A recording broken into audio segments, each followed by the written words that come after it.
Baik, karena ini ahli dihadirkan oleh saudara pemohon, saya persilakan untuk memulai. Mungkin agak bisa ditarik. Oh, sebelah sini Pak, mulai mic-nya.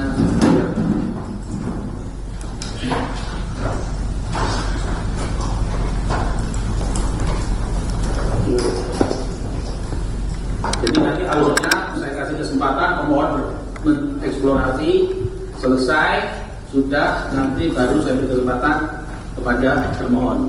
Baru nanti kalau pemohon para pihak sudah selesai, jika diperlukan nanti majelis. Saya kira silakan. Baik, ke majelis yang terhormat, kemudian kepada ahli, mungkin kami memulai saja Pak ya, bertanya terkait dengan keahlian ahli. Yang pertama, bisakah saudara ahli jelaskan kepada kami apa keahlian saudara? Baik, terima kasih. Mohon dicatat juga oleh majelis komisioner bahwa keahlian saya ini adalah keahlian satu dari sisi pendidikan, saya S1 yang manajemen, S2 saya administrasi.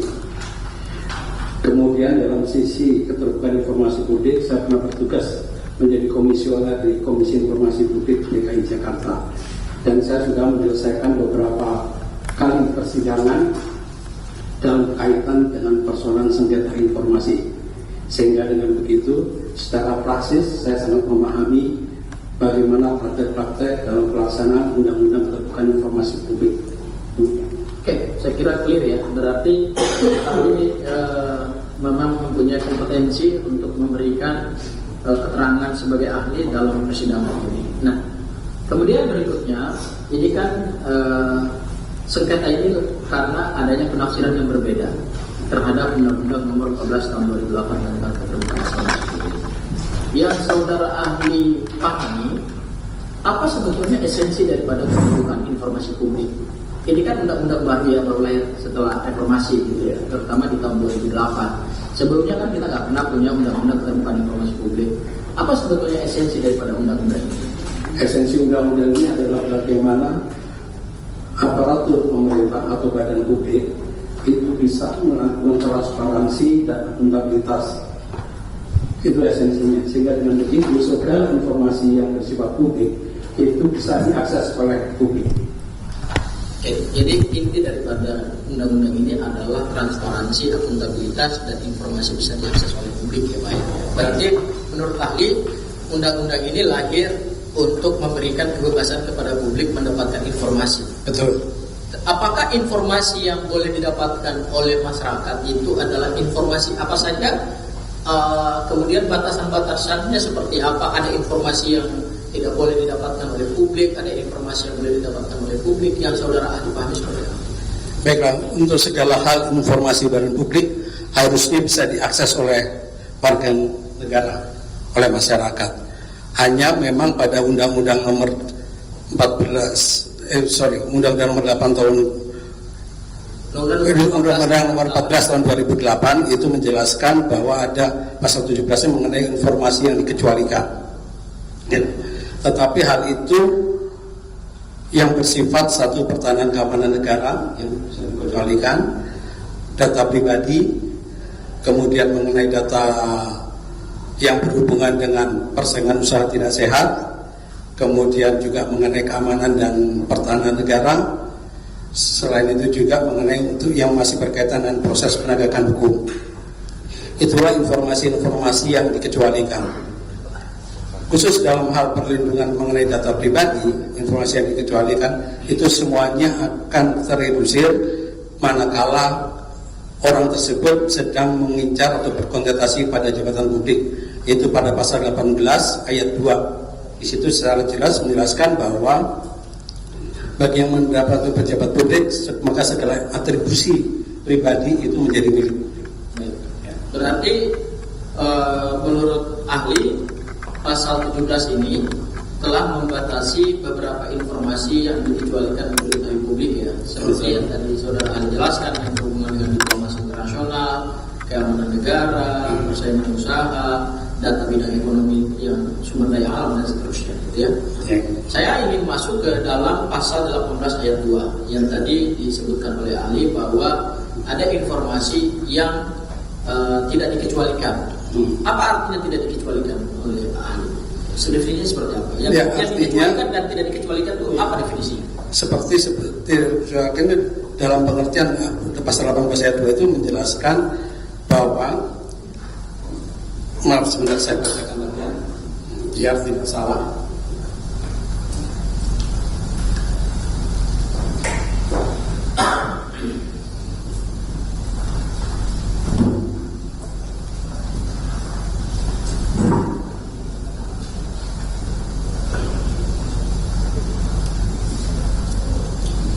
Itu pasal 18 ayat 2. Tidak termasuk informasi yang diberikan sebagaimana maksud pada pasal 17 huruf G dan huruf H antara lain apabila satu pihak yang rahasianya diungkap memberikan persetujuan tertulis, B pengungkapan berkaitan posisi seseorang dalam jabatan publik.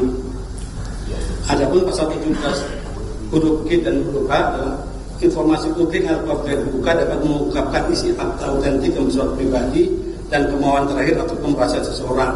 H. Informasi publik yang apabila dibuka dan diberikan kepada pemohon informasi publik dapat mengungkap rahasia pribadi, yaitu A. Riwayat dan kondisi keluarga, 2. Riwayat dan kondisi perawatan, pengobatan, kesehatan fisik dan psikis seseorang, 3. Kondisi keuangan, aset, pendapatan dan rekening balance seseorang, 4. Hasil-hasil evaluasi hubungan dan kapabilitas intelektualitas dan rekomendasi kemampuan seseorang dan atau catatan menyangkut pribadi seseorang yang berkaitan dengan kegiatan satuan pendidikan formal dan satuan pendidikan non formal.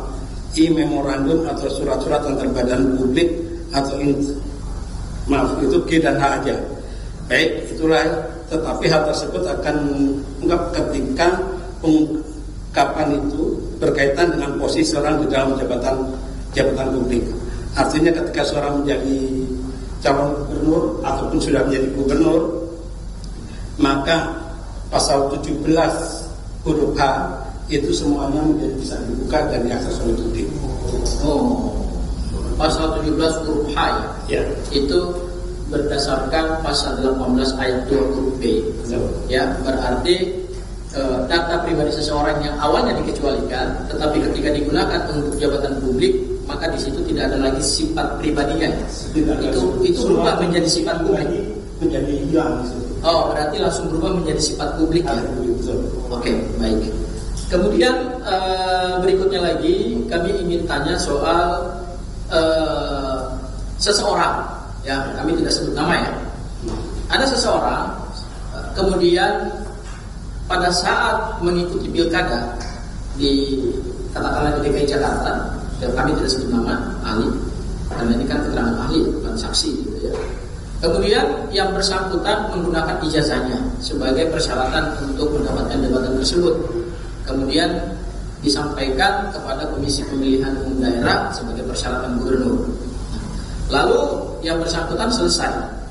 Ya, selama yang bersangkutan masih menjabat sebagai pejabat publik, memang informasi pribadinya tidak pernah menjadi persoalan.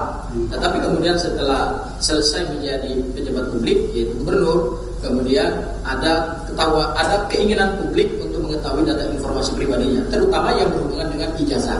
Ya. Menurut ahli, apakah seseorang yang pada saat masih menjabat, setelah menjabat sebagai pejabat publik, apakah memang data pribadinya tidak boleh lagi dibuka yang berkaitan dengan persyaratan mendapatkan jabatan tersebut, ataukah memang pasal 18 ayat 2 huruf B itu masih mengikat yang bersangkutan karena dokumennya dipakai untuk mendapatkan jabatan tersebut? Baiklah, dokumen itu kan berkaitan dengan posisi jabatan. Ketika beliau menjabat dan terus ketika beliau menjadi calon, informasi itu memang menjadi informasi publik. Namun ketika beliau sudah tidak menjabat, gitu, tetapi karena itu sudah terlanjur menjadi milik publik, maka semua data-data tersebut akan tetap menjadi informasi milik publik. Kenapa? Karena hal ini juga berkaitan dengan pada nilai kesejahteraan. Ini nanti akan berkaitan dengan undang-undang kearsipan, di mana dalam undang-undang kearsipan itu juga akan menjelaskan bahwa segala arsip yang berkaitan dengan kepentingan pemerintahan maka itu bisa dibuka oleh publik. Nah, di sini persoalannya, maka dalam kasus pada hari ini, mungkin ini belum masuk tadi, silakan dengan itu bahwa adanya kepentingan antri dengan saudara pemohon informasi Bonatua berkaitan dengan arsip pada pencalonan gubernur itu harusnya sudah menjadi milik publik dan bisa diakses. Iya. Ya, oke. Berdasarkan pasal 17 huruf A itu kan ada data-data pribadi yang termasuk salah satunya berkaitan dengan pendidikan. Nah, apa yang dimaksud dengan data pendidikan yang sifatnya dirahasiakan dan sifatnya ketika sudah tidak dikecualikan? Apakah data pendidikan itu berkaitan dengan nilai ketika mengikuti satu pendidikan? Apakah berkaitan dengan dokumen rekam jejak akademiknya kah? Ataukah juga termasuk dokumen ijazahnya yang digunakan untuk mendapatkan jabatan tersebut? Jadi batasan dokumen pendidikan itu seperti apa, saudara? Kalau dalam proses dalam pilkada, sebetulnya yang dipersyaratkan kan adalah ijazah. Tentunya dalam proses memperoleh ijazah, segala rekam jejak itu harusnya ada. Oleh karena itu, untuk menetapkan ijazah itu menjadi sah, untuk mengikuti proses pada kontestasi pemilihan gubernur, di situ kan tentunya rekam jejak daripada itu menjadi harus dilihat dalam kerangka menilai otentifikasi dokumen tersebut. Oke. Baik, wah ini makin menarik ini. Saudara ahli, ketika ijazah, kalau data akademik yang lain kan tidak diserahkan kan, seperti nilai, seperti lembar pada saat mengikuti pendidikan di universitas itu kan tidak diserahkan. Yang diserahkan karena berdasarkan persyaratan pilkada yang diminta itu kan hanyalah ijazah. Kemudian ijazah diserahkan, maka berdasarkan pasal 18 ayat 2 huruf B termasuk yang dikecualikan informasinya.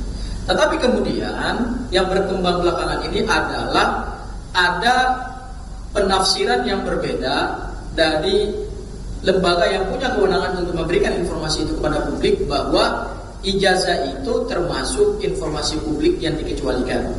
Menurut ahli seperti apa? Apakah itu argumentasi dari lembaga tersebut memang sesuai dengan aturan perundang-undangan yang berlaku, ataukah memang argumentasi tersebut adalah argumentasi yang mereka tafsirkan dari undang-undang dan tafsir itu tidak sesuai dengan aturan undang-undang itu sendiri? Artinya kita sebetulnya kembali aja kepada pasal 18 ayat 2 tadi. Kita kembali saja ke sana, bahwa ketika seseorang menjadi menjabat publik, maka segala atribusi pribadi termasuk ijazah itu sudah menjadi milik publik. Oke, baik saudara ahli.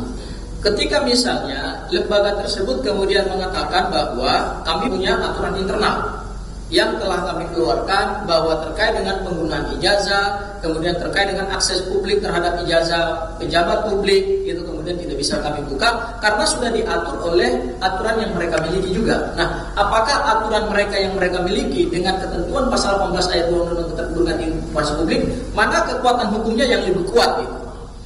Ya, kalau menurut hierarki peraturan perundang-undangan secara jelas bahwa peraturan internal itu kan tidak boleh mengalahkan undang-undang. Jadi memang pada akhirnya kita tetap akan tunduk pada undang-undang, bukan aturan-aturan internal yang ada di lembaga-lembaga publik yang kemudian menafsirkan bahwa itu tidak dikecualikan, gitu ya. Betul.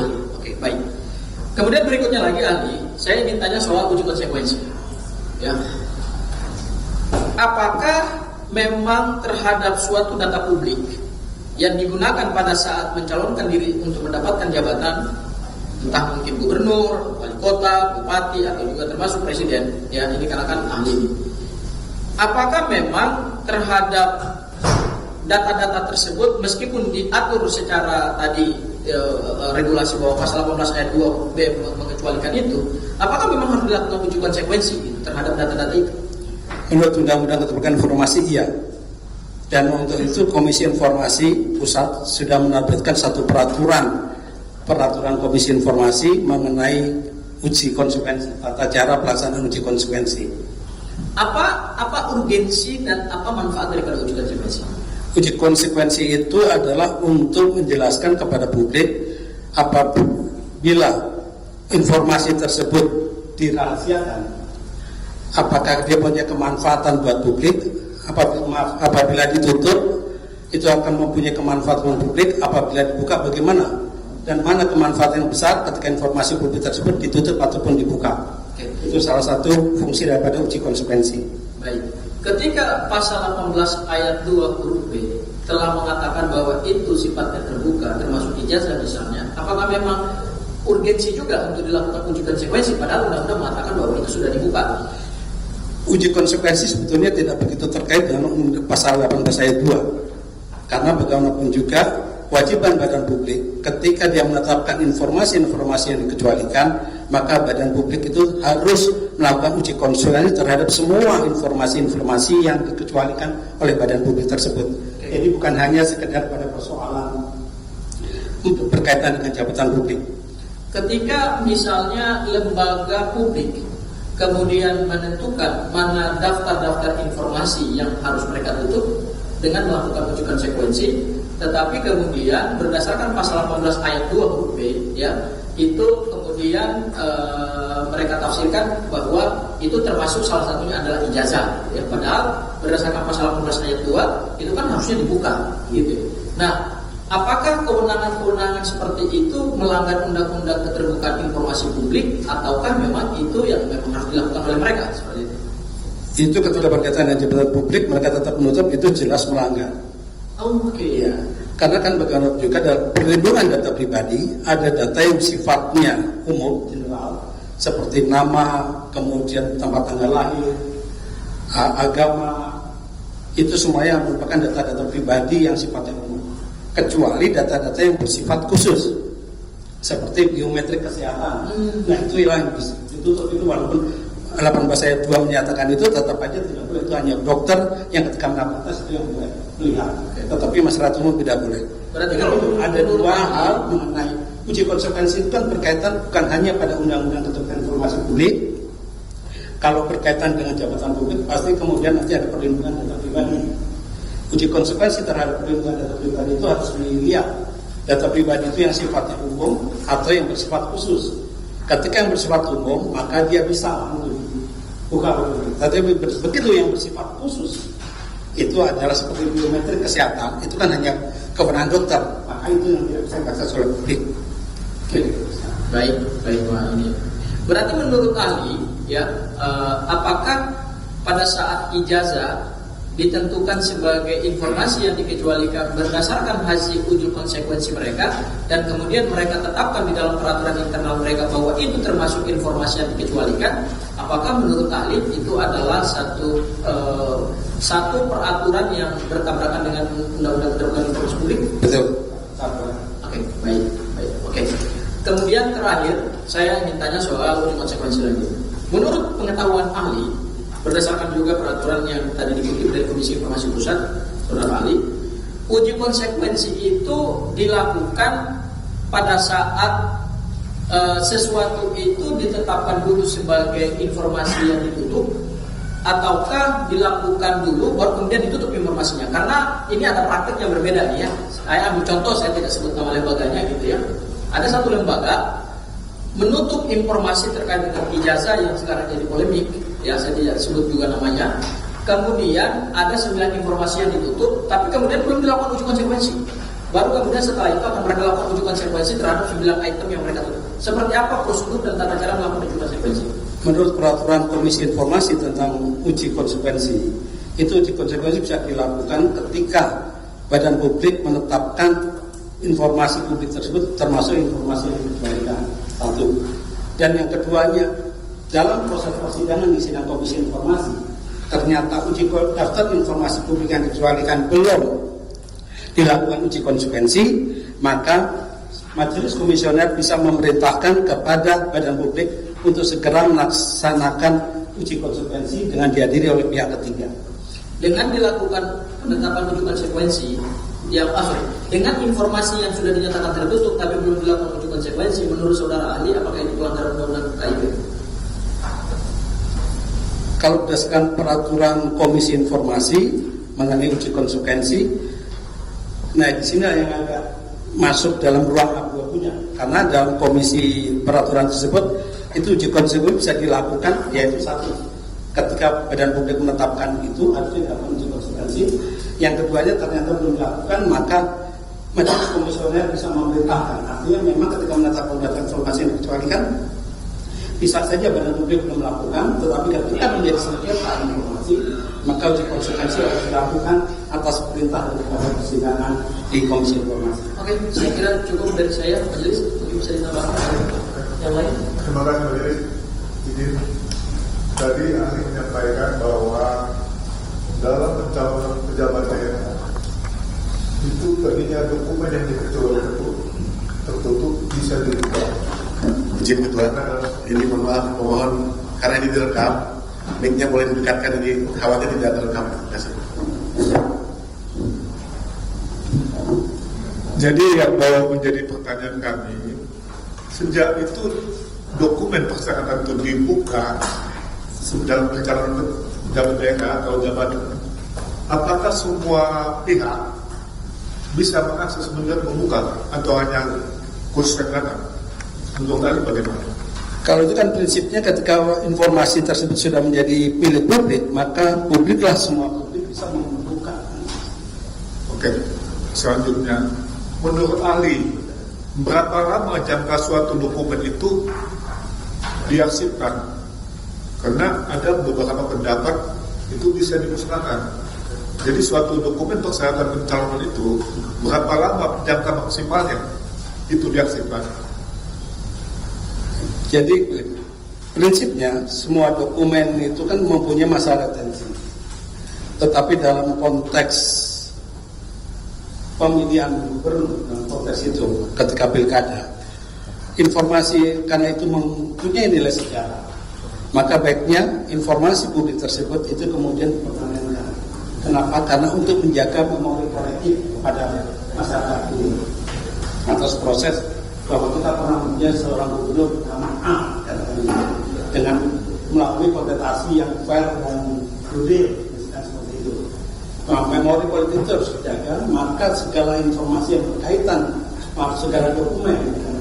segala dokumen publik yang berkaitan dengan kontestasi tersebut harus dipermanenkan dan itu dimasukkan ke dalam lembaga kearsipan daerah ataupun lembaga arsip nasional. Jadi secara tegas ahli menyatakan bahwa dokumen itu dipermanenkan di arsip pada arsip daerah dan tidak ada untuk dimusnahkan. Terima kasih Majelis.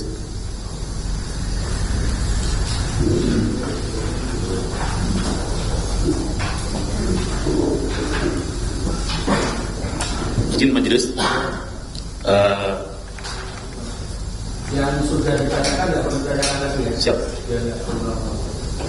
Saudara saksi, perlu saya terangkan bahwa saudara ahli, perlu saya terangkan bahwa sengketa kita ini adalah terkait dengan termohon tidak memberikan informasi dengan alasan informasi tidak dapat diberikan karena tidak dikuasai dan tidak didokumentasikan oleh pemerintahan Provinsi DKI Jakarta. Dalam hal ini Pemprov DKI Jakarta selaku PPID utama dari PPID Dinas Arsip yang seharusnya menurut menurut keputusan KPU peraturan KPU nomor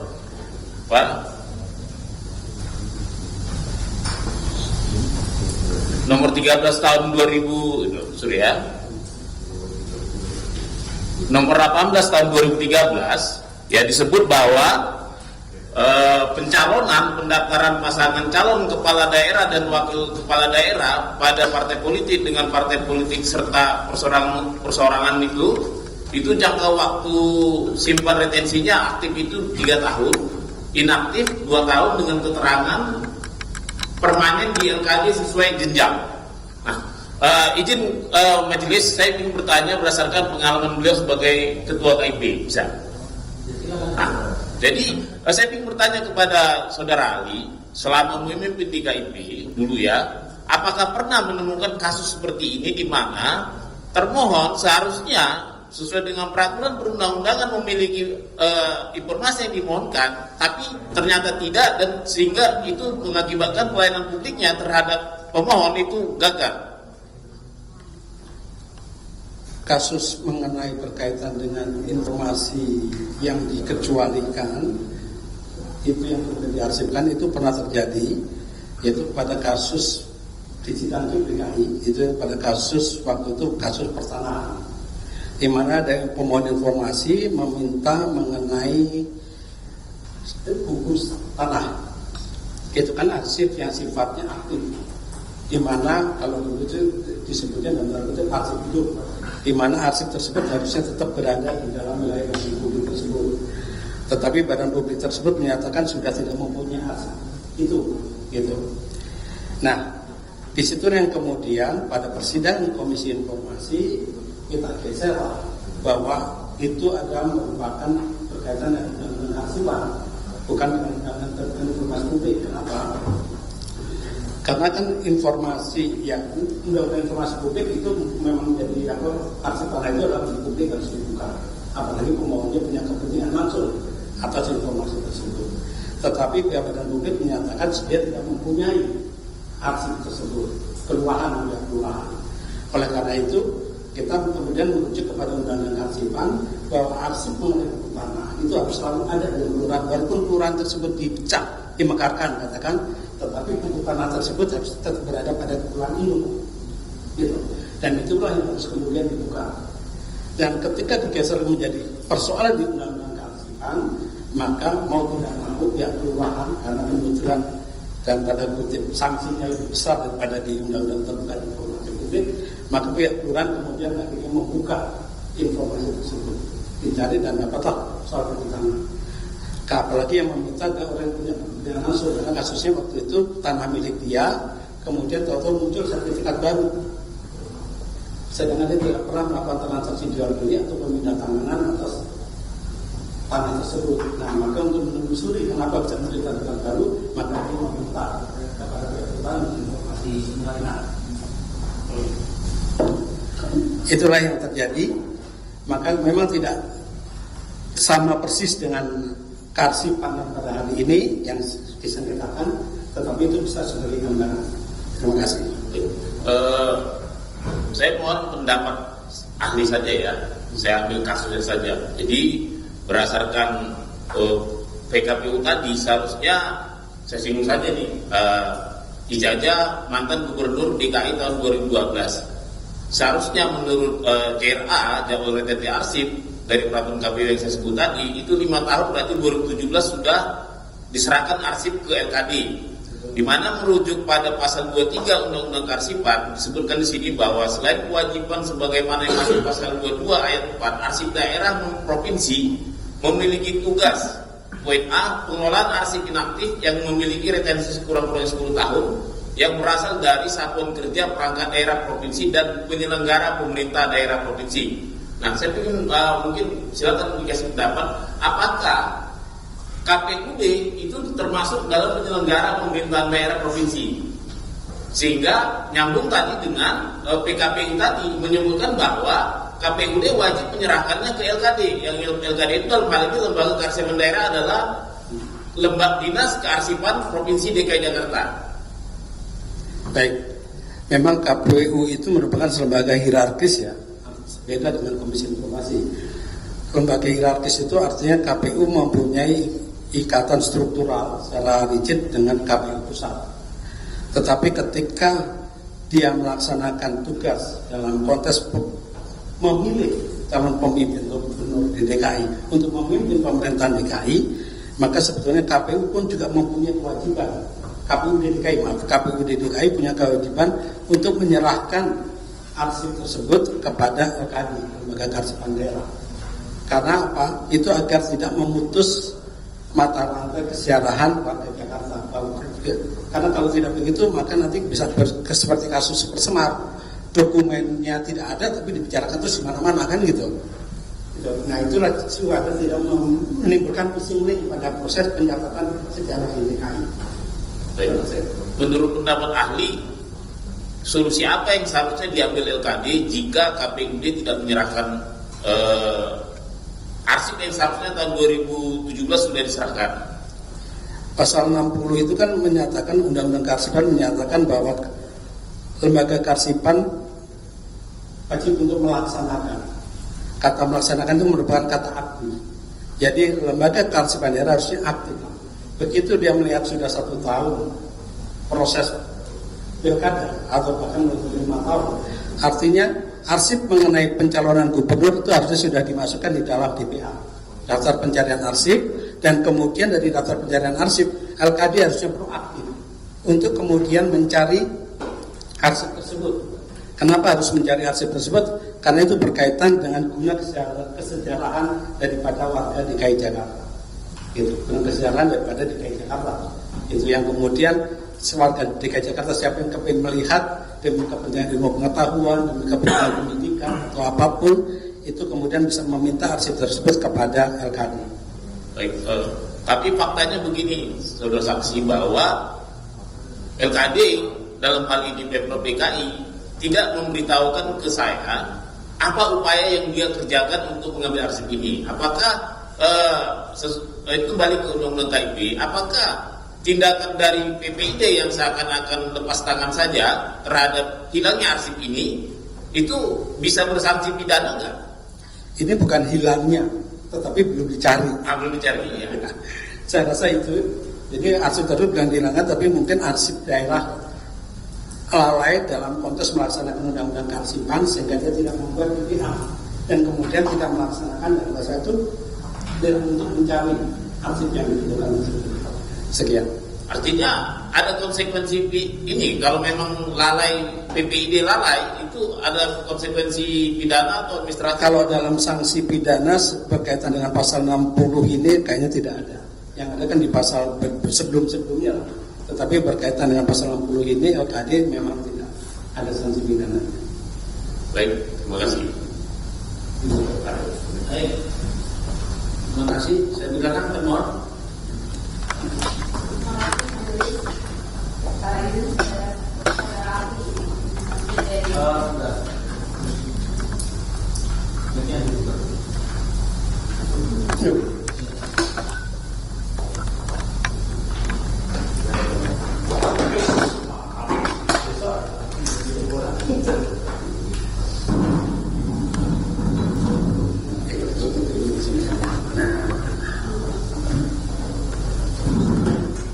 Izin majelis, baru mau menyerahkan identitas ke kuasa.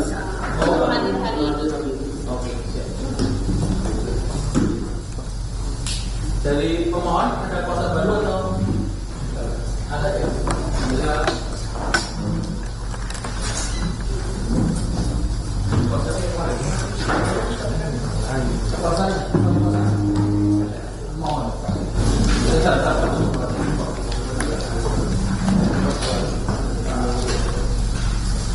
Hari ini aja. Cuma 1 orang, ya betul.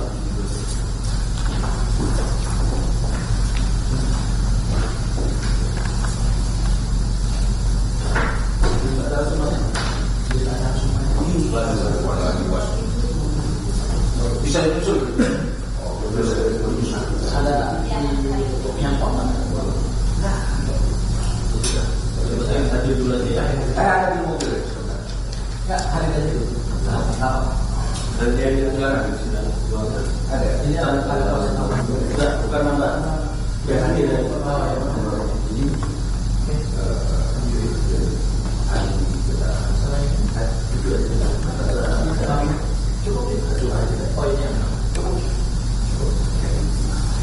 Sini biar tahu.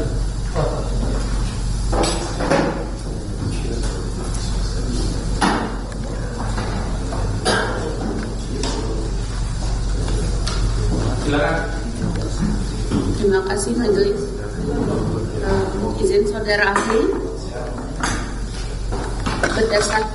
Berdasarkan pengetahuan saudara ahli, bagaimana ketentuan pasal 6 ayat 3 huruf E Undang-Undang KIP atau dan pasal 13 ayat 2 huruf E Peraturan Komisi Informasi Nomor 1 Tahun 2021 tentang SLIP Standar Layanan Informasi Publik mengatur apabila suatu informasi yang dimohonkan oleh pemohon informasi tidak dikuasai oleh badan publik tersebut.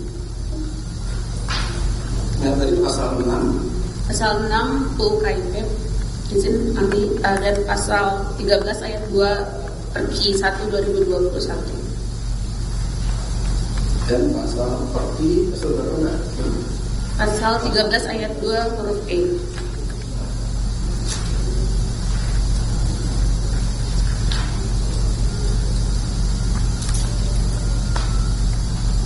pasal 13 ayat 2 huruf E.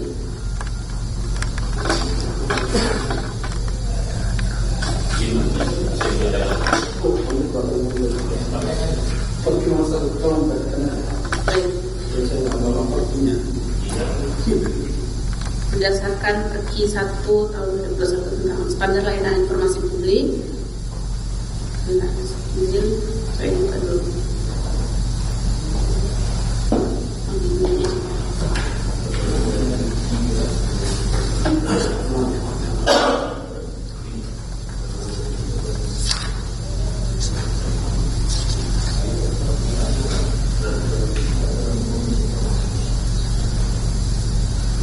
Pasal 13 ayat 2 huruf E Perki 1 tahun 2021 mengatur informasi publik yang tidak dapat diberikan oleh badan publik terdiri atas huruf E, informasi yang diminta belum dikuasai atau didokumentasikan. Bisa saudara ahli elaborasikan pasal tersebut dan kaitannya apabila suatu badan publik belum menguasai atau tidak menguasai informasi publik tersebut. Baik, terima kasih. Ya, namanya informasi itu bisa diberikan kalau memang dikuasai. Kalau belum dikuasai, apa yang mau diberikan? Ngotot seperti apapun kan nggak mungkin, kan gitu. Paling hanya kemudian pihak pemohon informasi mendesak kepada badan publik yang menyatakan bahwa informasi itu belum dikuasai agar bisa segera mencari dan memenuhi permintaan informasi publik tersebut. Gitu. Hanya itu desakannya. Karena udah nggak dikuasai, mau apa lagi kan gitu. Dalam persidangan seperti ini pun, ketika Anda menyatakan barang itu nggak ada, apa yang bisa diserahkan kepada barang itu? Hanya kemungkinan Majelis Komisioner sudah memutuskan kepada badan publik agar mencari informasi tersebut sehingga bisa memenuhi daripada permohonan informasi. Dengan selanjutnya, bagaimana pendapat ahli ketika suatu badan publik dalam menjawab permohonan informasi itu telah sesuai dengan ketentuan pasal 31 ayat 4 huruf A dan B Undang-Undang Komisi Informasi Peraturan KI nomor 1 tahun 2021. Izin saya bacakan pasalnya ya Pak. Ya.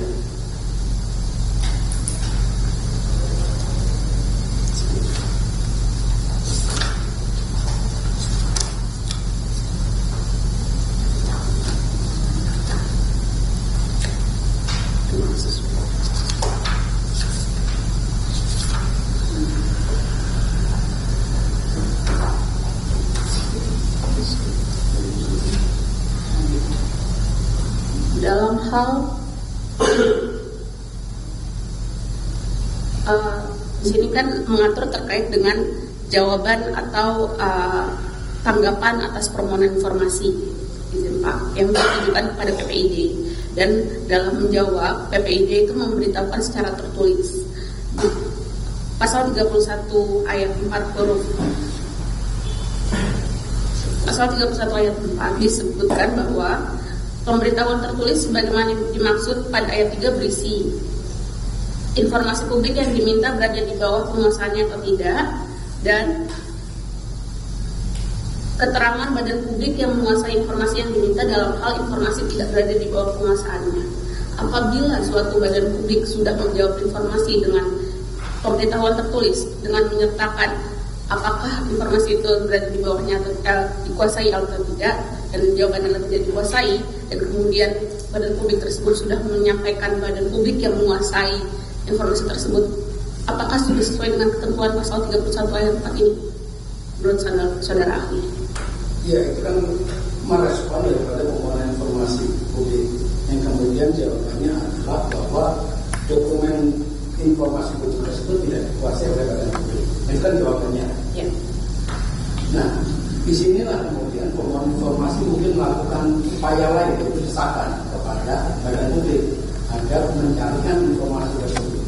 Karena sesuai ketentuan perundang-undangan mengenai lembaga kearsipan daerah di lembaga kearsipan itu kan harusnya secara logika, karena peristiwanya sudah terjadi sekian puluh tahun yang lalu sampai hari ini ternyata arsipnya tidak dikuasai, berarti kan ada yang salah dalam hal ini, gitu kan.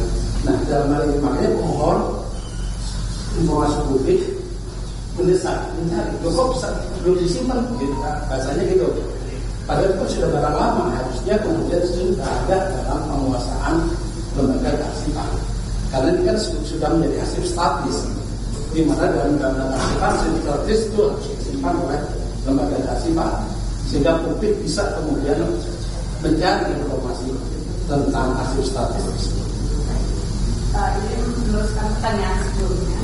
Apabila badan publik itu sudah menjawab badan publik yang lain yang menguasai informasi tersebut, jadi di dalam jawabannya dituliskan badan publik A itu menguasai informasi yang lengkap, dan kemudian pemohon mengajukan kepada badan publik A dan memang badan publik A itu menguasai informasi tersebut. Jadi apakah permohonan informasi atau informasi yang dimohonkan masih perlu dilanjutkan atau bagaimana, saudara ahli? Itu kan tergantung motif, ya kan. Kalau saya melihatnya bahwa ketika sudah datang ke lembaga, artinya kemudian sudah ditunjukkan bahwa yang menguasai informasi dari publik lainnya, tentunya dari pihak badan publik yang ini menyatakan silakan Bapak mencari ke badan publik yang sana yang terus menguasai badan publik itu. Tetapi ini kan berkaitan dengan persoalan perundang-undangan yang lainnya, yaitu perundang-undangan yang menyangkut dalam bentuk arsipan. Nah, di sini sebetulnya kita ambil hikmahnya saja, bahwa ini merupakan teguran kepada badan publik tersebut bahwa arsip statis yang mempunyai nilai kesejaraan harusnya sudah berada di dalam badan publik tersebut, dalam hal ini di dalam LKD. Itu sudah harus di sana. Karena kita peristiwa sejak 2012, katakan KPU menyatakan retensi masa aktifnya adalah katakan peraturan itu kan 3 tahun. Itu kan nggak lebih juga, karena di undang kearsipan kan masa retensi itu kan minimal 5 tahun. Itu kan. Nah, apalagi hal yang bersifat menilai kesejahteraan, maka dia bisa lebih panjang daripada masa retensi itu. CRA-nya jangka retensi arsip tersebut. Nah, ketika dinyatakan sebagai arsip statis, maka arsip tersebut sudah dipermanenkan karena dia mempunyai nilai guna sejarah. Karena mempunyai nilai guna sejarah dan untuk perjalanan ilmu pengetahuan, maka itu harus dipermanenkan oleh LKD. Gitu. Nah, di sini hikmahnya adalah pemohon informasi publik kemudian mendesak kepada lembaga LKD untuk membuat DPA, kemudian untuk segera mencari arsip tersebut. Karena toh hal ini bukan cuma dilakukan oleh saudara penatua pemohon informasi, mungkin ada orang lain lagi pemohon informasi meminta itu lagi di tahun-tahun mendatang. Nah, kalau itu tidak dipenuhi, apakah harus bersengketa lagi? Kan harusnya tidak dipenuhi, karena itu merupakan amanat undang-undang kearsipan sendiri, yang tentunya teman-teman di lembaga kearsipan daerah harusnya memahami soal kebutuhan. Karena kata melaksanakan di dalam pasal 60 itu jelas-jelas kata aktif, bukannya pasif, bukannya nunggu bola. Ya, maka monggo silakan kepada itu.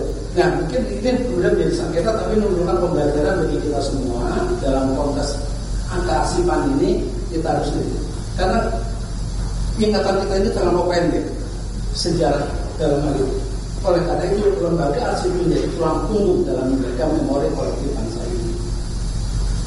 Oleh karena itu maka semua arsip-arsip yang sudah statis dan dipermanenkan, mempunyai nilai guna sejarah, mempunyai kepentingan yang lain, itu bisa diarsipkan secara permanen di lembaga kearsipan.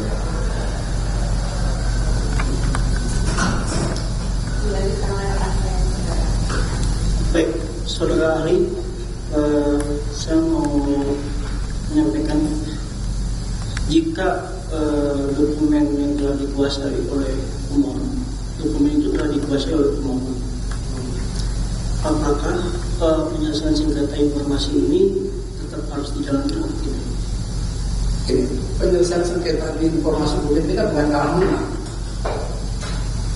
bukan kemudian katakan putusan majelis komisioner, majelis komisioner bukannya melakukan intervensi tapi berdasarkan pengalaman Ahmad, bahwa sidang sengketa di informasi publik, di Komisi Informasi Publik itu adalah bukan persoalan dalam nama, tetapi adalah persoalan bagaimana suatu dokumen publik itu bisa diakses oleh gitu. Tentunya berdasarkan ketentuan peraturan perundang-undangan kan itu.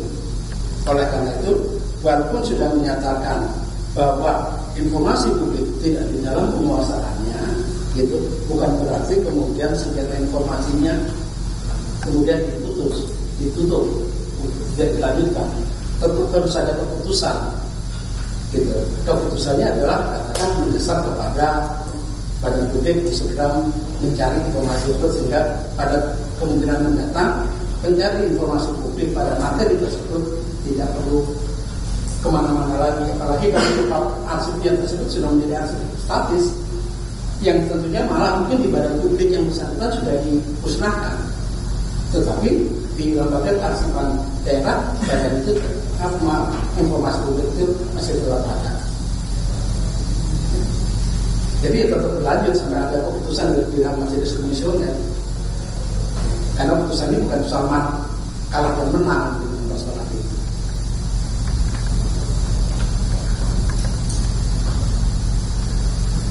Dari teman cukup. Terima kasih. Saya menggulirkan sebentar karena saya memang saya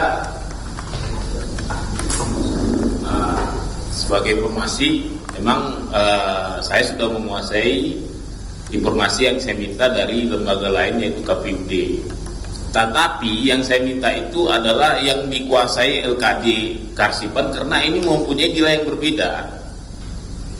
Secara peraturan perundangan Karsipan, KPUD sebenarnya tidak berhak memiliki itu barang, sehingga saya merasa KPUD memberikan barang yang nggak sah secara hukum dimilikinya. Seharusnya barang itu diserahkan oleh LKD, Lembaga Karsipan Daerah, menurut Undang-Undang Karsipan, di mana pada saat penyerahan barang dari KPUD ke LKD itu melakukan yang namanya autentikasi. Ada proses autentikasi yang lebih tinggi dari verifikasi, lebih tinggi dari klarifikasi, yaitu mengecek apakah barang ini otentik, yang diterima ini salinan ijazah itu otentik, berita acara itu otentik. Jadi menyambung tadi yang dibilang termohon, ya ini informasi yang kita memang ini barangnya sama tapi informasinya berbeda, begitu. Ya, itu nanti saudara bisa sampaikan di kesimpulan. Itu kan pendapat ya, dalil kesimpulan saudara terkait dengan itu. Maksud saya tadi kan kami sudah memberikan kesempatan apakah cukup dengan ahli ini atau ada ketentuan lain yang saudara ingin jadikan dalil pembuktian. Tadi kan saya sudah memberikan itu. Prinsipnya termohon sudah menjelaskan, sudah bertanya, saudara sudah sampai yang terakhir tadi sebaiknya itu nanti itu kan pendapat saudara. Jadi silakan tadi dimasukkan di kesimpulan nanti. Saya kira itu, silakan anggota ada mau silakan. Baik, terima kasih Ketua Majelis. Yang pertama kepada ahli, sejak 2012 menjadi komisioner KI ya. Karena dari kompetensi sebagai ahli, kami melihat tadi secara digital bahwa saudara pernah menjadi komisioner ya. Pada saat menjadi komisioner tentu pelantikannya pada saat Pak Gubernur siapa ya? Bisa digunakan nih ya? Saya dilantik oleh Bapak Gubernur Fauji Bowo. Pak Fauji Bowo. Ya. Itu SK 26 Januari ya? Iya betul. Januari. Karena memang itu hari hutnya KIDKI, kami penghormatan pada periode pertama. Yang kedua, pada saat saudara menjadi komisioner tentu hanya pelantikannya saja Pak Fauji Bowo, tetapi ketika bertugas bertanggung jawab pada gubernur yang baru pada saat itu ya. Iya. Karena ini juga termasuk informasi publik yang terkait. Nah, sepengetahuan saudara sebagai ahli, apakah pada zaman saudara menjadi komisioner KIDKI, saudara ahli, itu memberikan semacam monitoring evaluasi kepada dinas-dinas terkait, termasuk kepada badan publik di Jakarta? Apakah pada saat saudara menjadi komisioner, karena itu bertanggung jawab pada gubernur pada saat itu, termasuk gubernur yang sedang dimintakan informasinya, Bapak Joko Widodo, ya, itu dimintakan informasi publiknya. Saudara melakukan monitoring evaluasi kepada KPU DKI sebagai badan publik atau belum ada monitoring evaluasi pada saat itu? Secara sisi keahlian ya, Iya. pengalaman keahlian ini. Jadi kami memang melakukan monitoring dan evaluasi terhadap badan publik, ya kan. Tetapi badan publik yang kami monitoring dan evaluasi pada saat itu lebih kepada badan publik yang di DKI Jakarta. Lingkupnya pemerintah provinsi. Lingkup badan publik di pemerintah DKI Jakarta. Kemudian KPUD itu karena merupakan lembaga yang sifatnya hierarkis. Oke. Ya, KPUD DKI sifatnya hierarkis, itu waktu itu belum termasuk dalam pantauan kami untuk melakukan monitoring dan evaluasi. Baik, kalau di dalam lingkup pemerintah provinsi, karena lembaga kearsipan daerah dia ada di Pemprov ya, itu apakah sudah ada pada saat itu lembaganya dan apakah dimonitoring evaluasi sebagai peserta ONEM pada saat itu? Wah, kalau itu saya sudah tidak ingat lagi peserta. Sudah ingat, oke. Nah, sekarang secara keahlian, dalam konteks informasi publik yang diminta terkait dengan ijazah Bapak Joko Widodo, apakah dalam konteks klasifikasi informasi ini secara keahlian, dia bagian dari informasi publik? Iya, Bagian informasi publik. Informasi publik itu ada beberapa klasifikasinya. Ada informasi yang berkala, kemudian juga ada informasi yang setiap saat, ada informasi yang juga termasuk terkait dengan yang menyangkut hadir orang banyak ya, yang namanya dengan serta merta. Nah, dalam konteks kalau saudara ahli menyatakan itu adalah informasi publik, di klasifikasi mana dia masuknya? informasi yang secara berkala sebetulnya. Secara berkala. Iya. Tetapi dia memang tidak disampaikan di website dan secara umum ya. Artinya memang itu saudara ahli mengatakan, ini kan keahlian ya, kami majelis itu posisinya netral semua. Secara keahlian, saudara ahli mengatakan bahwa itu adalah informasi publik, satu. Yang kedua, klasifikasinya termasuk informasi yang berkala. Ya. Berkala. Nah, berkala berarti Maaf, yang harusnya tersedia tiap saat itu. tersedia. Iya, Oke. informasi publik yang tersedia tiap saat. Berarti izin Panitra untuk direvisi ya, biar nggak. Iya. Ini karena ini pencatatan ahli penting untuk pertimbangan majelis. Saudara Panitra Pengganti tolong dicatat. Ahli mengatakan bahwa itu adalah informasi publik dan itu merupakan bagian dari informasi tersedia. Tersedia, Jadi ya. diralat ya, Iya, bukan diralat. informasi berkala ya.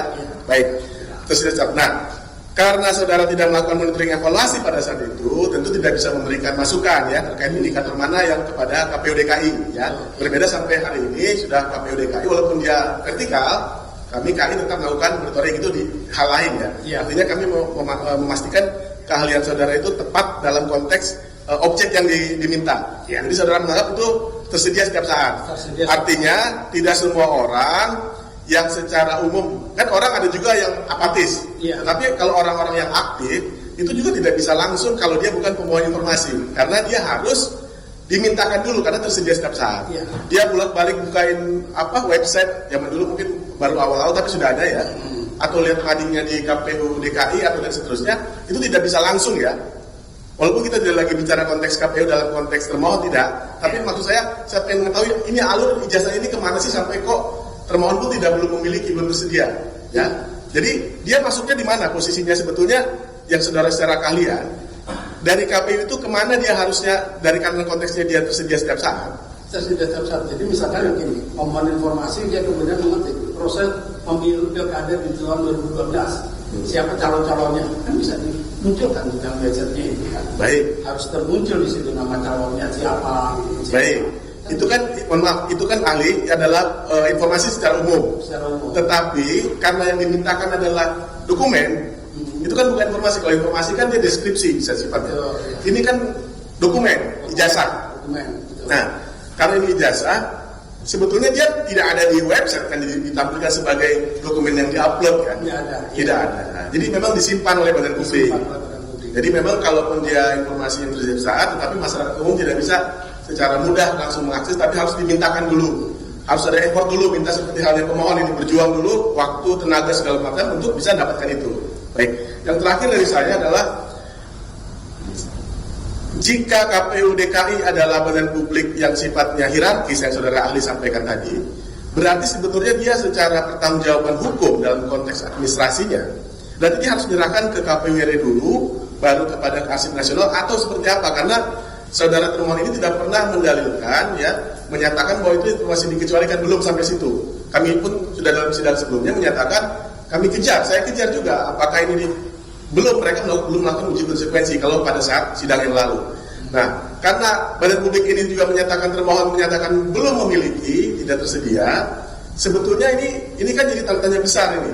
Jangan sampai kami juga memutuskan sesuatu yang tidak ada informasi publiknya. Nah sebenarnya sebagai ahli, andaikan kita berbicara di luar kotak lah, out of the box dari yang apa dipikirkan pemohon, mungkinkah ketika dilantik, karena kan kalau di KPU jelas ada tanda terimanya, mendirikan form sekian sesuai dengan peraturan KPU RI, ada dasar KPU DKI menerima ijazah itu.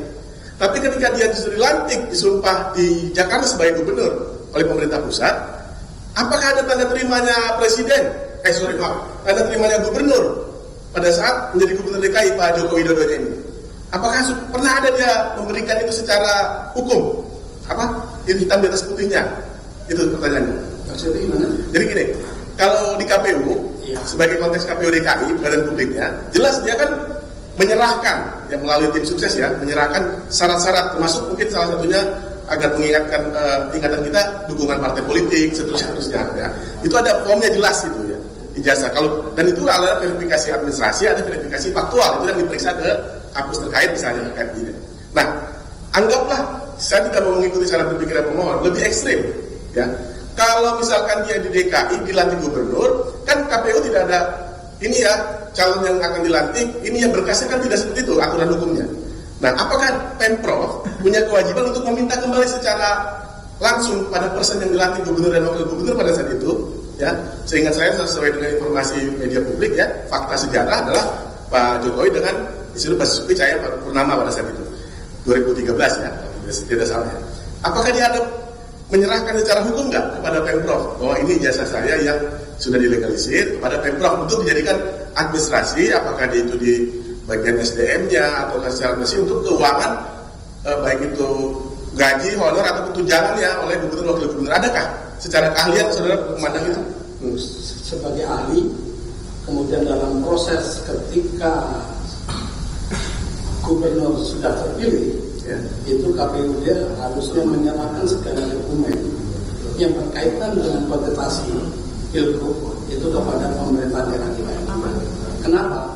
Karena kan pada kontestasi itu bukan cuma anggaran pusat yang dipakai, tapi APBD pun juga dipakai sebagai bentuk pertanggungjawaban KPU di atas penggunaan anggaran APBD. Maka dalam konteks untuk pemilihan itu maka harus ada berkas dokumen dalam konteks kontestasi harusnya diserahkan kepada pemerintah provinsi DKI. Baik, izin ahli mohon maaf, itu kan memang itu mungkin perspektif jadinya ya, karena secara hukum belum ada yang mengatur secara jelas KPU menyerahkan kepada Pemprov ketika dia akan melantik gubernur. Maksudnya secara hierarki struktur hukum kita tidak ada menjelaskan itu kan sebagai ahli. Baik, yang saya tidak tahu. Oke, tidak tahu ya. Dicatat ya Pak Indra. Baik, jadi saudara ahli menyatakan bahwa tidak ada kewajiban KPU DKI yang serta-merta memberikan itu sekaligus calon yang akan ditetapkan dilantik kepada Pemprov DKI dalam konteks administrasi ya. Bukan konteks kearsipan ya? Iya, bukan konteks kearsipan ya. Karena dia adalah vertikal kan KPU DKI. Pertanggungjawaban penggunaan APBD ya. Itu harusnya diserahkan. Itu kan konteks hal lain, hal anggaran ya. Hal keuangan itu kan lain ya. Memang KPUD menggunakan anggaran APBD dan juga APBD sebagai konteksnya hibah ya dari Jakarta. Tapi dalam konteks ini kan ini terkait dengan objek yang diminta. Berarti tidak ada secara hitam di atas putih. Intinya Bapak Joko Widodo saya sebutkan di sini itu menyerahkan itu kepada Pemprov ya. Tidak ada ya. Secara keahlian ya. Kan bukan saksi terkait. Kalau saksi terkait nanti misalnya dipanggil dinas perpustakaan arsip misalnya, bisa saya kejar di situ teknis, tapi ini kan karena keahlian, saya nggak bisa mengejar teknis, saya ngejar keahlian. Ya. Jadi tidak ada kewajiban gubernur menyerahkan itu pada Pemprov ketika dia akan dilantik atau sesaat setelah dilantik. Ya. Tidak ada. Kan yang melantik gubernur kan presiden. Baik, jadi tidak ada, jadi tidak ada kewajiban langsung. Baik, cukup Tom ini semuanya. Baik, terima kasih saudara ahli. Kami tadi melihat terkait kepakaran ahli yang pertama di bidang administrasi publik ya, dan yang kedua di kepakaran keterbukaan informasi publik.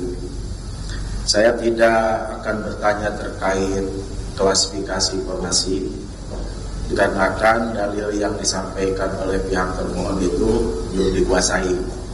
Jadi kami lebih mendalami terkait letak kewenangan penguasaan sebuah informasi publik ya ke sana. Yang pertama yang saya tanyakan ke saudara ahli, apakah saudara ahli mengetahui terkait informasi yang dimohonkan? Mengetahui. Itu yang pertama. Yang kedua,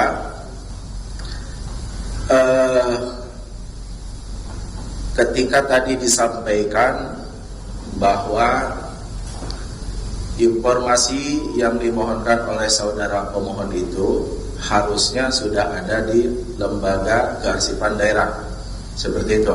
Iya. Tetapi tadi sudah disampaikan oleh pihak badan publik bahwa informasi tersebut belum dikuasai.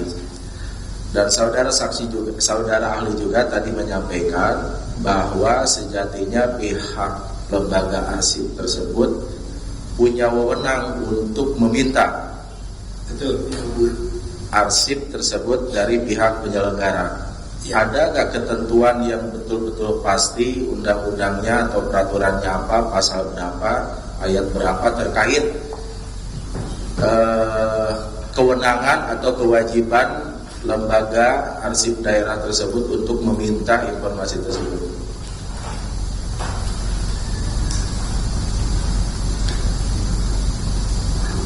Itu jelas ada undang-undangnya, yaitu bahwa lembaga kearsipan itu dalam pasal 60 Undang-Undang Kearsipan.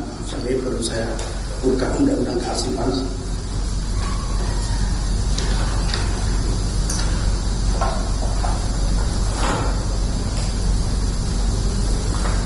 Maaf, pasal 59 ayat 20 bahwa undang-undang itu kan menyatakan jasa tersebut sebagai dokumen itu merupakan sudah berupa arsip statis. Oleh karena itu dalam konteks arsip statis melingkupi akuisisi arsip statis itu, jadi KD itu punya kewajiban untuk melakukan akuisisi arsip statis, yaitu pasal 6 ayat 1. Begitu lembaga kearsipan melaksanakan akuisisi arsip statis itu di undang-undang kearsipannya ini.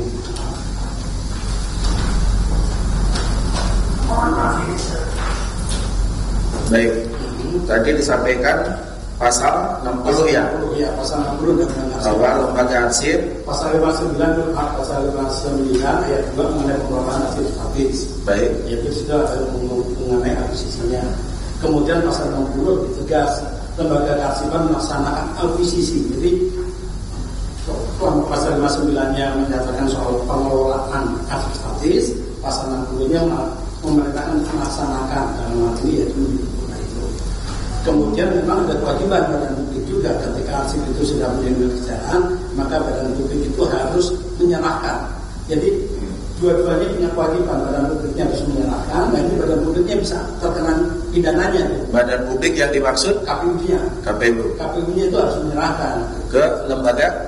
kearsipan. Baik, Ya, karena di situ ada ketentuan barang siapa yang ini.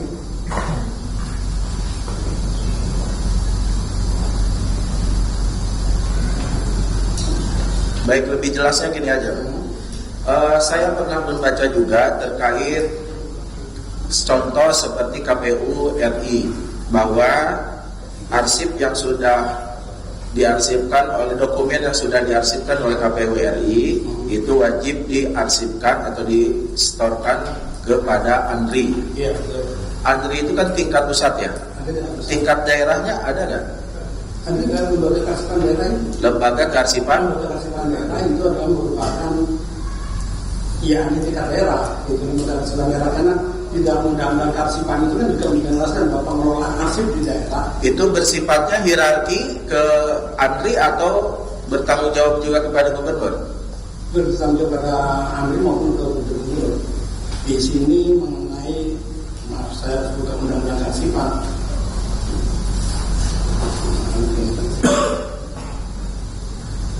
Kenapa kami tanyakan tersebut? Supaya yang disampaikan oleh ahli bahwa sejatinya lembaga kearsipan daerah itu bisa melaksanakan, dalam artian menurut pemahaman saudara ahli itu adalah meminta atau mengambil secara aktif kepada pihak KPUD gitu. Betul. Seperti itu? Iya. Baik. Jadi pengelolaan nasib daerah itu dilakukan oleh LKD, Lembaga Kearsipan Daerah. Pengelolaan nasib daerah di daerah provinsi. Nanti di daerah kabupaten kota ada juga Lembaga Kearsipan Daerah di daerah kabupaten kota. Itu yang kemudian dia harus melaksanakan dan pengelolaan arsip-arsip di daerah tersebut, di provinsi tersebut. Baik, itu menurut pemahaman atau penafsiran dari saudara ahli ya. Yang kedua, tadi saudara ahli juga sempat menyampaikan bahwa mengetahui terkait keterbukaan informasi publik karena pernah menduduki sebagai komisioner pada tahun 2012. Apakah saudara ahli mengetahui terkait definisi atau pemahaman bantuan kedinasan seperti apa? Ini dalam konteks undang-undang kementerian, undang-undang kearsipan itu Undang-undang Keterbukaan Informasi Publik. bantuan kedinasan. Ya. Dan pengertian bantuan kedinasan itu kan saya kurang begitu paham soal itu. Baik.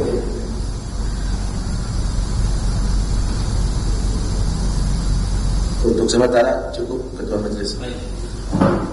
Baik, saudara ahli, saya mau memastikan lagi apa yang saudara sampaikan terkait dengan lembaga arsip daerah. Lembaga arsip daerah itu kan dibentuk oleh pemerintah provinsi. Iya. Tapi menurut saudara di pasal 22 itu kan terkait dengan arsip daerah. Selanjutnya di pasal 60 atau pasal 59 ruang lingkup harus melakukan akuisisi. Betul. Oke, terus saya ikutin alur saudara sampaikan ya. Terus nanti akuisisi di pasal 60 terkait dengan harusnya dokumen itu ditagih lah kira-kira. Iya. Bahasa sederhananya, bahasa awamnya. Nah, dan ini secara kondisinya ini mekanismenya seperti itu. Satu sisi tadi saudara juga menyatakan dalam hal dokumen tidak dikuasai atau tidak ada, maka ada perintah. Kan tadi saya mau mengkonfirmasi perintahnya kepada Komisi Informasi untuk mencari atau mencari atau tadi istilahnya. Nah, itu tadi batasan waktunya mau seperti apa? Dengan pengalaman saudara tadi mau jelaskan yang soal dokumen pertanahan tadi. Jadi kan dalil dari termohon tadi kan iya, saya sudah tadi menjelaskan. Komisi Informasi, saya memang maksud saudara tadi Komisi Informasi bisa memerintahkan untuk mencari dokumen itu, di mana itu kewenangan Komisi Informasi, perintahnya untuk melakukan pencarian ataupun memerintahkan dokumen itu dihadirkan. Sudah juga tidak dikuasai. Betul, berdasarkan begitu dari pihak termohon menyatakan tidak menguasai informasi yang diminta oleh pihak termohon, gitu kan? Itu majelis komisioner kan punya kewenangan dalam segala keputusannya, punya kewenangan untuk kemudian memerintahkan kepada pihak termohon untuk segera melakukan seperti halnya kemarin di Komisi Informasi Pusat, di mana pihak majelis komisioner kemudian memerintahkan kepada UGM itu untuk segera menyiapkan dokumen-dokumen yang diperlukan dalam persidangan 20 hari. Soal rentetan waktunya monggo dari pihak majelis komisioner. Saya bukan ini kan saya nggak tahu konteks di persidangan lain. Saya hanya ingin kita fokus sidang ini. Termohon itu kan tadi sudah pertanyaan termohon tadi sampaikan bahwa dokumen tidak dikuasai. Dokumen sudah dijawab di surat permohonannya. Ya. Tadi mulai dari pasal 6 terkait dengan dokumen tidak dikuasai, pasal 6 ayat 3 huruf E tidak dikuasai. Termohon juga sudah menjelaskan dokumen dikuasai di mana. Nah, tadi saya memastikan saja kepada saudara termohon ketika tadi membuat kesimpulan, saya anggap kesimpulan atau pendapat saudara bahwa Komisi Informasi dapat memerintahkan bahwa dengan mempertimbangkan Undang-Undang Arsip tadi pasal 22, pasal 59, pasal 60 itu saudara ya perintahnya bisa saja menyatakan bahwa dicari dokumennya sampai ketemu ya. Makanya pertanyaan saya tadi itu di mana yang menyatakan bahwa kewenangan Komisi Informasi memang perintahnya itu mencari. Dan di satu sisi tadi juga menjelaskan Komisi Informasi itu perintahnya sebenarnya juga hanya menafsirkan ini informasi publik apa informasi yang dikecualikan. Kalau dikecualikan, saya ngikutin alurnya. Saya ingin memastikan lagi sebenarnya yang dimaksud saudara tadi itu apa dengan perkembangan tadi yang didalilkan oleh. Betul. Kalau putusan informasi dan informasi kan sebenarnya membuka, menutup atau kemudian melihat mempertimbangkan kemanfaatan masyarakat yang lebih banyak kan itu putusan normatifnya kan gitu. Tetapi dalam konteks persidangan itu ketika kita memutuskan satu perkara, beberapa hal dalamnya untuk cukup katakan putusannya harus membuka. Walaupun kemudian dia tidak mempunyai, tentunya kan ada catatan lainnya yang kemudian disampaikan bahwa informasi itu merupakan informasi publik yang harusnya dikuasai oleh kan gitu, di mana pihak EKD harusnya membuka informasi publik tersebut kan gitu. Nah disitulah kemudian catatannya ya untuk itu agar segera bisa diberikan informasinya sehingga mohon informasinya ini bukan cuma yang hari ini sebagai termohon, tapi bukan pemohon informasi sebagai pemohon informasi lain di kemudian hari bisa bertanya pada hal yang sama sehingga LKD sudah mempunyai jawabannya. Memang informasinya ada di bawah penguasaannya dia. Saya mau memastikan saja karena termohon kan tadi menjelaskan bahwa dia tidak menguasai, tapi dia tahu siapa yang menguasai. Terus ahli tadi juga menjelaskan untuk dengan mempertimbangkan undangan tadi barusan mengkolek lah atau tapi ternyata sudah tadi memberikan pendapat harusnya bisa ditagih. Makanya pada sebenarnya kan dari termohon juga sudah menjelaskan ini fakta-fakta yang sudah ada dan jawabannya kan terkait dengan karena kita tidak berbicara informasi dikecualikan di sini karena termohon tidak pernah membuat pengecualian informasi. Makanya kemarin kita sudah mendorong mediasi enggak menolak langsung kita kemudian karena memang tidak ada pengecualian. Dalilnya adalah dokumen tidak dikuasai. Saya ingin memastikan alur itu. Baik, saya kira itu cukup dari kami. Dari mau sampaikan, saya berharap kalau ada catatan ya, resumenya ya, bisa disampaikan nanti. Saya kira itu pengennya sebelum sidang sudah. Saya kira cukup. Pemohon, saya memastikan lagi bukti tulis ada nggak atau cukup? Ada yang mau didalilkan lagi cukup majelis. Nggak ada yang disampaikan ya? Ada yang bukan pertanyaan, saya memastikan saudara mau melampirkan bukti tulis cukup lah. Kalau bukti tulisnya cukup karena di kita kan cuma ada itu saja ya Pak, surat sama permohonan keberatan dan identitas saja, tidak ada dalil-dalil yang disampaikan pemohon tadi juga tidak. Baik, saya kira hari ini cukup. Kalau izin ketua, ini karena pemohon menyatakan cukup, ini kan aslinya pada saat pendaftaran, tapi boleh ke depan memastikan bahwa hanya ini saja. Supaya juga majelis jangan sampai keliru nanti. Yang memastikan bahwa ini sesuai dengan apa yang dimasukkan pada kali 1 sampai 4. 4.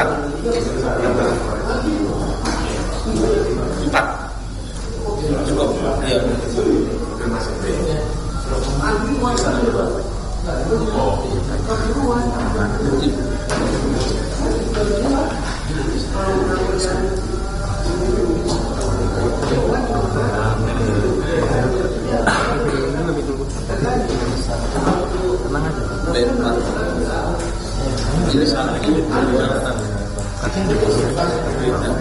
Baik. Cukup ya. Baik, terima kasih. Baik, selanjutnya saudara termohon sudah ada bukti atau izin majelis? Kami sudah ada bukti. Sudah daftar bukti ada tidak?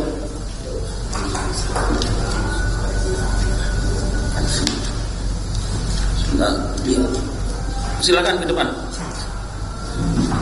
Ini biar sama-sama enaknya. Ini kan dokumen yang dilampirkan kemarin belum ada daftar buktinya.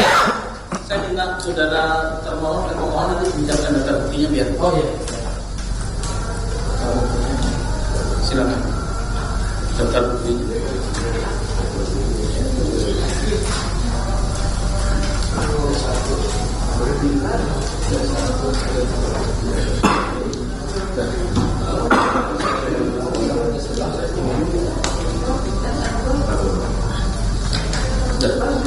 T1.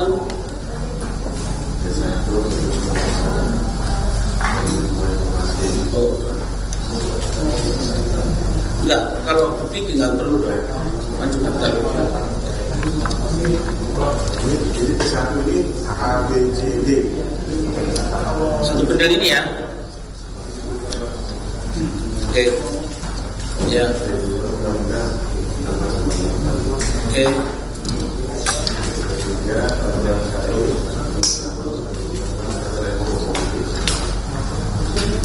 Keren ya dia. Kopi ya. T3 keren ya.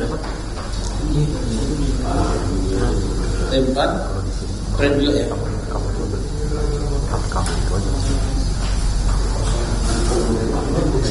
T5 kopi ya. Ini apa ini? Jawaban.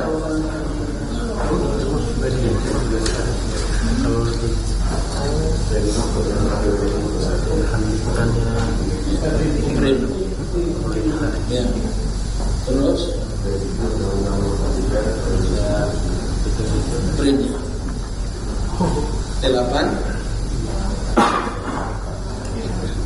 oh permohonan kopi ya betul ya. Yang pemohon betul. Terus T9 oh kopi ya. Jadi berarti niatnya bantuan kriminal maksudnya ya?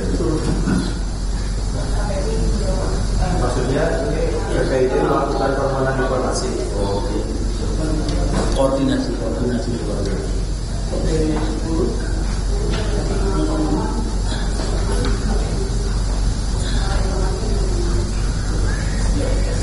Kopi itu apa itu? Kopi apa?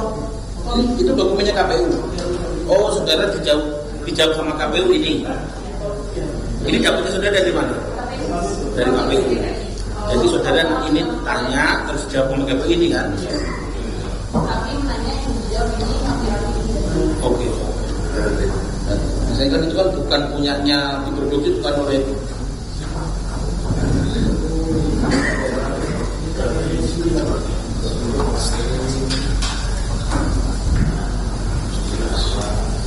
ya.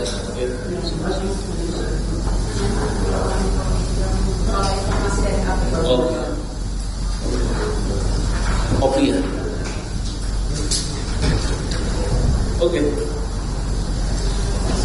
Baik. Sidang selanjutnya berarti pemohon sudah nggak ada lagi. Itu dirapikan ya ini. Tolong daftar pilihnya. Kalau saya beri kesempatan kalau ada daftar, kalau ada bukti tulis lagi ya. Jadinya ahli yang satunya sudah tidak ada atau cukup satu saja? Cukup satu saja. Cukup hari ini cukup, nggak ada saksi ya? Yang untuk hari ini cukup majelis. Oke, berarti termohon ada saksi ahli? Dari termohon tidak ada. Saya sekarang memerintahkan termohon untuk di persidangan berikutnya dihadirkan pihak terkaitnya yang kearsipan ya. Ya, Dinas Kearsipan. ya. Baik. Ya. Itu kearsipan kan? Diskusi apa? Dinas. Saya pakai rela atau saudara yang menghadirkan? Kami coba untuk Jangan coba. Kalau saudara akan menghadirkan, saya cukup perintahkan saudara menghadirkan. Tapi kalau saudara nggak bisa menghadirkan, saya panggil pakai relas. ya baik, untuk yang dinas pertama kan tidak masuk dalam kuasa, apakah bisa dihadirkan? Makanya saya perintahkan kepada saudara. Baik, majelis. Jadi saudara bisa menghadirkan kan? Jangan sampai nanti Baik, majelis. bisa menghadirkan kan? Bagi pihak terkaitnya. Makanya saya memastikan. Jadi nanti kalau Izin majelis, karena dari awalnya kami tidak akan menghadirkan saksi ataupun ahli, bagaimana kalau rela saja dari KAI? pihak terkait ya. Baik. Nanti panitera pengganti diskusi di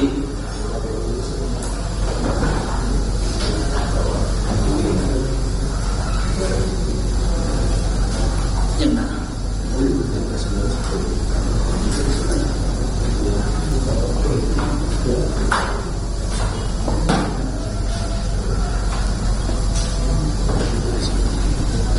sementara itu ya. Sementara karena pihak terkaitnya diskusi, nanti yang lain berarti besok agenda berikutnya hasil merapikan dokumen dari pemohon, terus sudah ada ahli saksi ya. Pemohon sudah atau masih belum, masih pikir-pikir? Izin majelis, kami mohon agar majelis bisa mendatangkan KPUD. Ya kan ada perkara yang satunya kan ada. Karena di sini sebagai saksi, karena mereka ada surat-surat yang kita harus verifikasi. Oh gitu Ya. Baik, nanti kalau gitu berarti sebagai pihak Izin Ketua, karena sesuai dengan peraturan Komisi Informasi nomor 1 tahun 2013 tentang prosedur kesaksian informasi publik, hukum acara yang kita gunakan di sini, sehingga masing-masing pihak berhak mengusulkan saksi dan ahli. ya, Seperti tadi sudah benar bahwa majelis itu perintah mengusulkan dinas perpustakaan ya, asing. kebutuhan majelis. Dan kalau pemohon mengajukan, berarti itu adalah saksi dari pemohon. Mungkin seperti itu. Logikanya supaya ini ketemu di titik hukum acaranya. Terima kasih. Jadi sementara kebutuhan majelis dengan bukti-bukti yang sudah dilampirkan tadi, kebutuhan majelis hanya mau mengkonfirmasi dari diskusi. Kalau saudara perlu itu silakan saudara, makanya kita berikan kesempatan dari silakan. Nanti kalau tidak, nanti kita pertimbangkan lagi. Itu ya. Sementara ini, maka saya selesaikan para pihak dulu. Kalau pihak nggak ada, baru nanti kebutuhan dari majelis. Dan sementara kami hanya dapat dokumen dari apa yang ketika kami sudah merasa cukup, kita nggak perlu.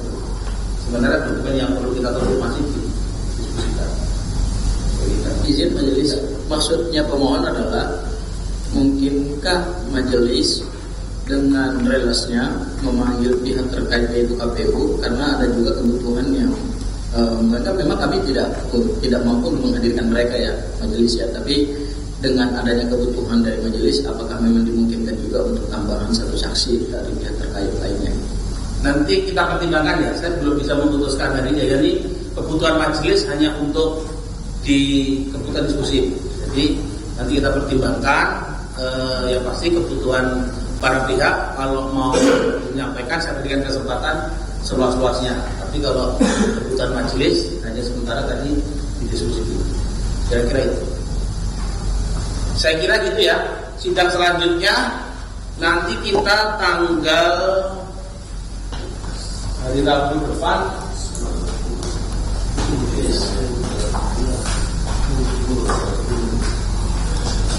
tanggal 10 ya, 10 Desember.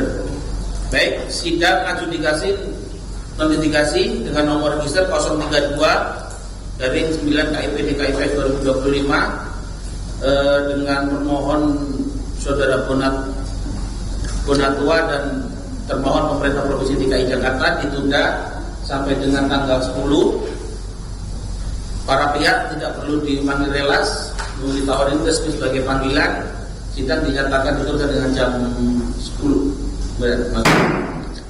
Sidang adjudikasi litigasi Komisi Informasi Provinsi DKI Jakarta dengan nomor register sengketa 0032/9 KIP/DKIPS 2025 antara pemohon Saudara Bonatua Sudahadi terhadap termohon pemerintah Provinsi DKI Jakarta dinyatakan ditunda.